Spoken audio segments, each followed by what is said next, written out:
अपनी अकल को उस हद तक दौड़ाइए जिस हद तक दौड़ सकती है। एक बात और बता दूं आपको, अपनी अकल का इस्तेमाल उतना ज्यादा मत कीजिए जो अकल के दायरे से बाहर हो। आंख का काम देखना है, लेकिन ये आपके आंख सामने की चीजों को देख सकती है, ये आंख पीछे की चीजों को नहीं देख सकती है। अब आप कहें कि इस आंख का क्या काम है जो सामने की चीज को देख रही, पीछे दिख ही नहीं रहा, बेकार है। कान का काम सुनने का है।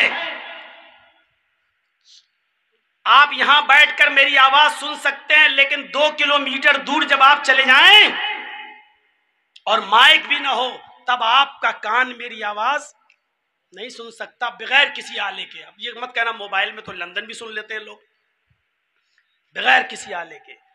अब आप ये कहें कि मुझे तो यार 5 किलोमीटर दूर की आवाज ही नहीं सुनाई दे रही है, कोई आदमी चिल्ला रहा है मुझे सुनाई नहीं दे रहा, ये कान बेकार है। कान से उतना ही काम लो जितना कान के बस में है। आंख से उतना ही काम लो जितना आंख का दायरा है। अकल से उतना ही काम लो जितना अकल का दायरा है। हम अकल से कुछ ज्यादा ही काम लेने लगे हैं। ऐसा क्यों हो गया है? यह आपका काम नहीं है। इस्लाम ने एक मर्द को 4 औरत रखने की इजाजत दे दी, लेकिन एक औरत को 4 मर्द रखने की इजाजत नहीं दी। अब आप सोचो ऐसा क्यों? यह आपकी अकल का दायरा नहीं है। आप इस अकल से इस हद तक मत सोचिए। सोचेंगे तो समझ लो कि आप अपनी आंख से पीछे को चीजों को देखने का काम कर रहे हैं जो नहीं देख सकते हैं। अल्लाह के नबी ने फरमाया, जब बच्चा मां के पेट से पैदा हो, लड़का है और लड़की 2 ही होता है, लड़का या लड़की, अगर बच्चा पेशाब कर दे तो बच्चे के लड़के के पेशाब की जगह पर पानी का छींटा मारा जाएगा, लेकिन लड़की अगर आपके बेड पर या बिस्तर पर या कपड़े पर पेशाब कर दे तो लड़की के पेशाब को धोया जाएगा। लड़के के पेशाब पर छींटे मारे जाएं और लड़की का पेशाब धोया जाए, ऐसा क्यों है? अब आप उसके पीछे पड़ जाएंगे तो आप अपनी अकल से उतना काम लेना चाहते हैं जो आपकी अकल के दायरे में नहीं है। अल्लाह के नबी ने फरमाया, जब मोज़ों पर मसा करो तो उसके ऊपर के हिस्से पर मसा करो, जबकि अकल ये कहती है कि गंदगी नीचे लगती है। आप जमीन पर चलेंगे तो मिट्टी या नापाकी नीचे लगेगी, तो कायदे से मसा नीचे करना चाहिए, ऐसे ऐसे पानी लेके ऐसे, ताकि नीचे का हिस्सा पाक हो जाए। लेकिन अल्लाह के रसूल ने नीचे नहीं बल्कि ऊपर मसा करने का हुक्म दिया है। ऊपर अकल कहती है नीचे, लेकिन हमें ऊपर करना है। ऐसा क्यों हुक्म दिया? ये आप जो चीज सोच रहे हो वो आप अकल से उसके दायरे से ज्यादा काम ले रहे हो जो आपकी अकल का दायरा नहीं है। अगर दुनिया में 2 ही हर आदमी के अकल पर आदमी चलने लगे तो माफ कीजिएगा, आपकी अकल कुछ और कहेगी और मेरी अकल कुछ और कहेगी। और इसी अकल का लोगों ने नाजायज फायदा उठाया।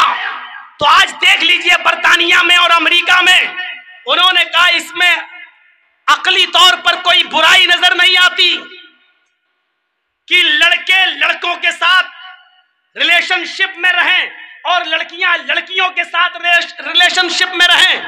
बर्तानिया और अमेरिका में बाकायदा लड़के लड़कों के साथ शादी करके रह रहे हैं और लड़कियां लड़कियों के साथ शादी करके रह रही हैं बाकायदा।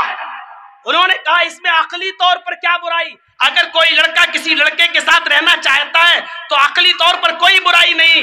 अगर कोई लड़की किसी लड़की के साथ रहना चाहे तो अकली तौर पर इसमें कोई बुराई नजर नहीं आती है। ये अकल का नाजायज फायदा उठाया गया है, या यूं कह लिया जाए कि अपनी अकल को उसके दायरे से बढ़ाकर उसके ऊपर बोझ डाल दिया गया है जो अकल का काम नहीं था, लेकिन इन्होंने अपनी अकल का नाजायज इस्तेमाल किया। तो ये ऐसी चीजें, वरना आपके सुप्रीम कोर्ट के अंदर भी ये चीज पास हो चुकी है भारत के अंदर से कि अगर आपकी बीवी भी आप कि मर्जी के मुताबिक अगर आपके बिस्तर पर नहीं सोती है तो आप उसको जबरदस्ती उसके साथ हम बिस्तरी नहीं कर सकते हैं। अगर आपने जबरदस्ती अपनी बीवी के साथ हम बिस्तरी की तो ये भी रेप माना जाएगा। ये आपके भारत के कानून का एक हिस्सा है, सुप्रीम कोर्ट का एक हिस्सा है। आपके भारत के सुप्रीम कोर्ट का एक कानून ये भी है कि अगर आपकी बीवी है, आपने कॉन्टैक्ट किया है, आप उसके शरीर के मुकम्मल मालिक नहीं हैं, अगर वो अपनी मर्जी से आपकी बीवी होते हुए भी अगर कई लोगों के साथ रिलेशन रखना चाहे तो आप उसके ऊपर केस नहीं कर सकते हैं, क्योंकि उसका जिस्म है, उसकी मर्जी है। वो आपकी बीवी है जरूर, आप उससे फायदा उठाएंगे, लेकिन अगर वो किसी दूसरे के साथ भी अगर अपने संबंध बनाना चाहे तो कोई जुर्म नहीं है, क्योंकि वो आजाद है। मेरे भाइयों, ये उसी अक्ल का नतीजा है कि लोगों ने उस अक्ल से उतना काम ले लिया है जो उस अक्ल का दायरा नहीं है। आंख से हम यहाँ बैठे बैठे हम दीवार की चीजें देखना चाहते हैं, यहाँ बैठे बैठे हम कलकत्ता के क्या हो रहा वो देखना चाहते हैं। ये आंख के दायरे से बाहर है। हम यहाँ बैठे बैठे पाकुड़ रेलवे स्टेशन पर कुलियों की आवाज सुनना चाहते हैं जो हमारे कान के दायरे से बाहर है। इसी तरीके से अक्ल का नाजायज फायदा है। और अक्ल को अगर आजाद छोड़ दिया जाए तो माफ कीजिएगा, मैं बहुत ही वाज़ेह लफ्जों में कह देना चाहता हूं, गौर से सुनिएगा। अगर अक्ल को आजाद छोड़ दिया जाए तो मैं पूछना चाहता हूं कि फिर एक बहन के साथ निकाह करने में और बेटी के साथ शादी करने में क्या बुराई है? मुझे बताइए, अकली तौर पर बताइए क्या बुराई है।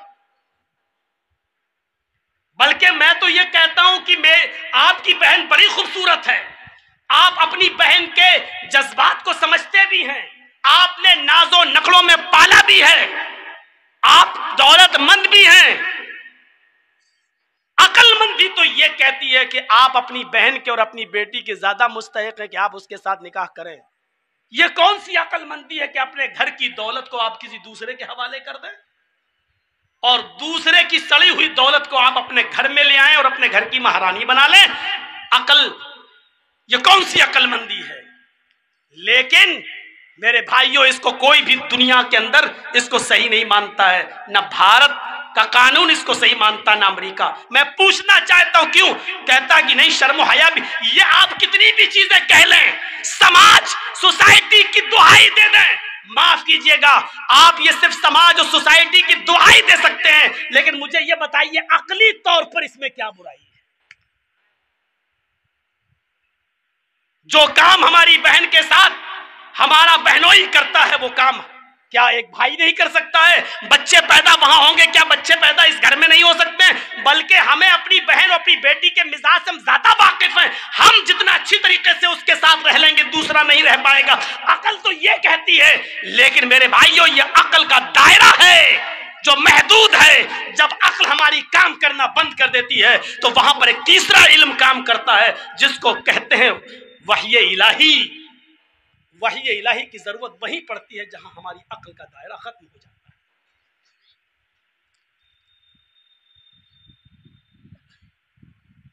मेरे भाइयों, इस बात को समझने की कोशिश करिए आप।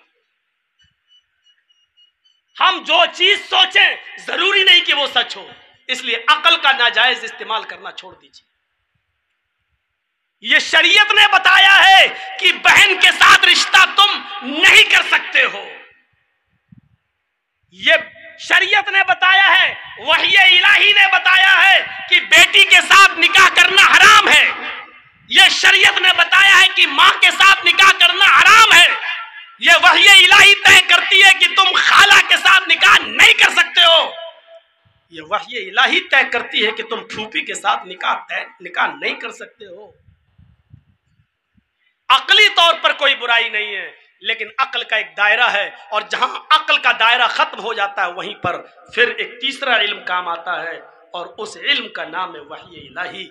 इसलिए इस दुनिया को एक तीसरे इल्म की जरूरत है, वही इलाही। दुनिया का निजाम अगर अपनी अपनी अक्लों से चलाओगे तो हर इंसान की अक्ल एक दूसरे से अलग है, एक दूसरे से अलग है। एक ये कहेगा दूसरा वो कहेगा, इसलिए जहां हमारी अकल काम करना बंद कर दे, तब हुकूमत का निजाम एक तीसरे इल्म से चलाया जाएगा, और वो तीसरा इल्म है वही इलाही, फिर वो शरई निजाम है। जब शरई निजाम मुनाफिज होगा मेरे भाइयों, वहां फिर किसी की अकल खत्म हो जाएगी। इसलिए कि तुम्हारी अकल ये कहती है, इसकी अकल ये कहती है।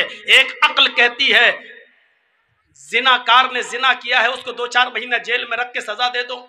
एक अक्ल ये कहती है कि नहीं, उसको पत्थरों से मार मार के हलाक कर दो, उसको इस समाज में जीने का हक नहीं है। कल तक इस सजा को लोग रूढ़िवादी सजा कहते थे, और जब हिंदुस्तान में, भारत में जब बलात्कार और रेप के केस बढ़े, तब राज ठाकुरे को भी कहना पड़ा कि इस्लाम की सजा इनके ऊपर लागू करो, पत्थरों से मार मार के इनको हलाक कर दो और खत्म कर दो। मेरे भाइयों बताओ, हमारी अकल ये कहती है कि चोर के हाथ काट देने के बाद वो बेचारा मजबूर हो जाता है, फिर कमाने के लायक नहीं है, इसलिए चोर के हाथ नहीं काटना चाहिए। अगर हाथ काट देंगे तो जिंदगी भर फिर वो मेहनत नहीं कर सकेगा, मजदूरी नहीं कर सकेगा। एक अकल ये कहती है कि चोर का हाथ नहीं काटना चाहिए। एक अकल ये कहती है कि अगर चोर का हाथ काट दिया जाएगा तो फिर तमाम लोगों के सामान को और माल को चोरी से महफूज कर लिया जाएगा, फिर किसी की हिम्मत नहीं पड़ेगी कि वो किसी के माल की चोरी करे, क्योंकि इसकी सजा देखने के बाद फिर चोरों के हौसले पस्त हो जाएंगे। एक अकल ये कहती है, अब बताइए कौन सी अकल को काम में लाया जाए। इसलिए जब इंसानों की अकलें टकराने लगे तो वहां एक तीसरा इल्म काम आता है, और उस इल्म का नाम है वही इलाही। फिर किताब और सुन्नत और शरई निजाम के तहत निजाम को चलाया जाए, मुल्की निजाम को। जैसे इस दहरिया ने सोचा अपनी अकल से कितना सा फल तो ऊपर, इतना बड़ा नीचे, जब नाक पे गिरा तब होश ठिकाने आ।